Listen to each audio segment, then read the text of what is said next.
الخير على حضراتكم في كل مكان. اسأل طبيبك وحلقة جديدة وفقرتين مهمين جدا هنشوفهم النهاردة وهنتابعهم النهاردة. في الفقرة الأولى عايزة أتكلم عن حاجة مهمة جدا، وحابة إن احنا نتناقش مع بعض في موضوع مهم جدا. قد إيه الأسنان الجميلة بتعطي للوجه كله شكل جميل، والابتسامة الصافية الجميلة بتبقى أكيد لصاحب الأسنان الجميلة. فلابد دايما إنه احنا نكون دقيقين جدا في اختيار طبيب الأسنان، لأنه احنا بنشوف إنه طبيب الأسنان ده زي الفنان بالظبط. أعتقد إنه زمان كان الواحد بيروح لدكتور الأسنان ويعمل كل حاجة، ده زمان جدا. لكن مع التطور السريع في الأدوات والتطور الطبي الهائل في مجال الأسنان وتخصص الأسنان، بقى في تخصصات كتير جدا في الفرع الواحد أو في التخصص الواحد، بقى في أفرع كتير جدا. يعني هنلاقي إنه مجال الأسنان بقى فيه تخصصات كتيرة وأفرع كتيرة جدا.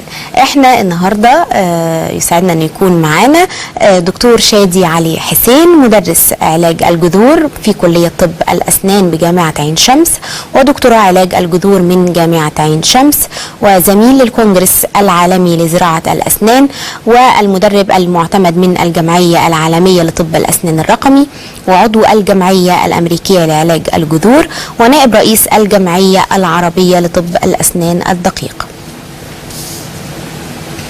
اهلا بيك يا دكتور. اهلا بيك يا منى. دكتور شادي، التخصص في طب الاسنان بقى شيء مهم جدا. وزمان كانت الناس يعني ابائنا بقى وامهاتنا كانوا يروحوا لدكتور الاسنان اللي عنده مشكله كان بيعملها له.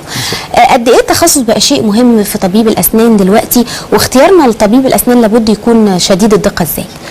والله بصي هقول لك على حاجه. هو كان زمان في حاجات كتيره، ده المفهوم، او مش زمان لحد النهارده طب الاسنان شيء مرعب. طب الاسنان شيء يعني بالنسبه للناس it's not a cheerful condition. ان انا اروح لدكتور السنان دي حاجه صعبه. لما نيجي نحلل احنا ليه دي كانت صعبه، اول حاجه كانت مرتبطه بعامل الالم، ان انا لما اروح لدكتور السنان يبقى هعمل حاجه هتوجع.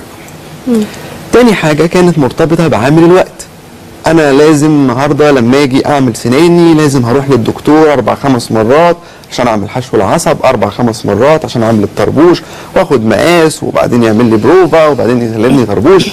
عشان اعمل جراحه يبقى لازم امسك مشرط، او اعمل زراعه يبقى لازم امسك مشرط وافتح واسناني تورم واتعب. فاتس ا باد هيستوري بالنسبه للناس، حاجه متعبه. فاحنا بنطلع ليه او احنا بنتكلم ليه عن طب الاسنان النهارده؟ عشان نغير المفهوم ده.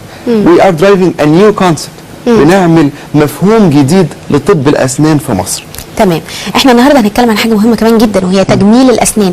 بس ايه رايك نروح نشوف تقرير مع الساده المشاهدين ونرجع نتكلم عن تجميل الاسنان؟ علشان خاطر انا عايز اغير ده من مفهوم حقيقي.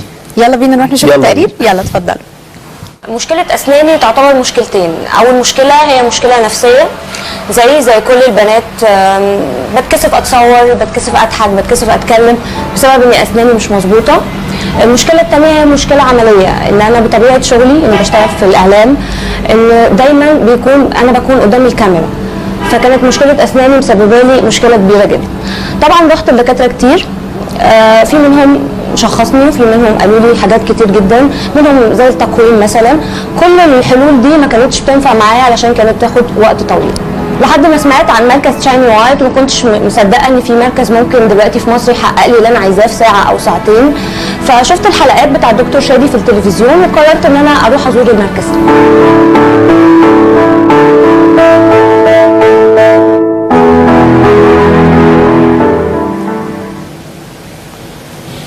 هي الفكره زي يمكن لسه ما لحقناش نشوف عملت ايه.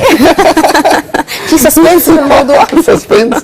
ما هو انا حابب ان انا اوضح الفكره دي، ان احنا وي ار درايفنج ا نيو كونسبت. احنا بنغير المفهوم، مفهوم جديد. طب اسنان حقيقي.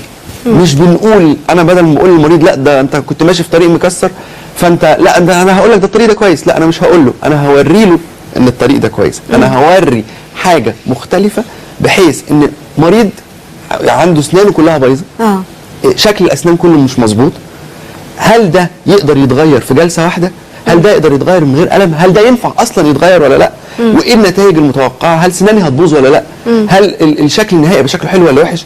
كل دي اسئله بتطرحها علينا وبتمنعنا من زياره طبيب الاسنان. طب انت سالت الاسئله كلها، طب انا اعمل طب خلينا بقى نتكلم في البدايه عن انواع التجميل، تجميل الاسنان انواعها ايه؟ بصي، هو الفكره في حاجه دايما التجميل الاسنان حاجه من الاثنين، يا اما ان واحد عنده مشكله في سنه او اتنين عايز انه يحلها بحيث ان ما يبانش ان هو عامل حاجه في اسنانه، يا اما حد زي شريهان مثلا دي عندها مشكله في اسنانها كلها وعايزه تعمل اكستريم ميك اوفر، عايزه تغير شكل السنان كلها، عايزه تعمل انيو لوك، عايزه تعمل سمايل فيري وايت وحاجه تشيرفول وجميل.